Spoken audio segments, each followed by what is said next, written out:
vrou is mos maar altyd so dat daar dinge is waaraan sy nog wil werk en dinge wat sy van hou en so aan.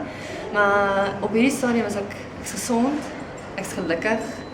Ek het 'n wonderlike werk, ek het 'n wonderlike seun, ek het 'n wonderlike man wat dink ek is die mooiste ding op aarde en ek het wonderlike fans daar buite wat baie keer vir 'n mens wil opstaan, jy weet, as hulle voel iets is 'n bietjie word 'n bietjie uit verband uitgeruk. Daai 10 mense wat dalk negatiewe kommentaar gee, is daar altyd 100 wat vir jou opstaan want jy kan nie altyd miskien vir jouself terugveg nie. Hoe voel jy oor mense wat vir jou sê dat jy te maar lyk?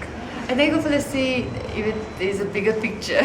Ek is so 'n tipe mens wat ek's gelukkig, ek het maar arms en jy weet my skouers en so aan is waar ek eerste gewig verloor.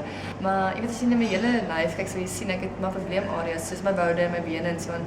Ek is 'n mens wat party dele is makliker om gewig te verloor, party dele is makliker om gespierd te raak en ander dele raak my weer partymal vinniger maar, as ek dit so kan sê. Ek sê altyd, my ding is ek verloor eerste hier gewig en ek tel eerste hier gewig op. Is jy op jou ideale gewig?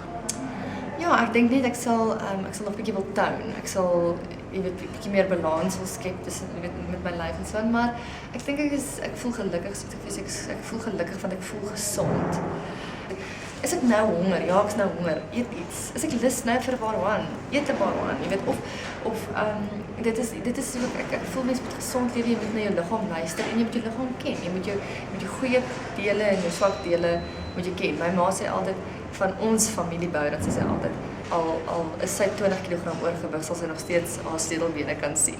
Dis maar ons familiebou. Mense geniet wat jy het en jy 'n mens moet by daai punt kom waar ek seker nou na 27 jaar vir die eerste keer in my lewe is dat mense net embrace dit wat jy het en dit wat vir jou mooi is, wys en dit wat vir jou nie so mooi is nie aanwerk.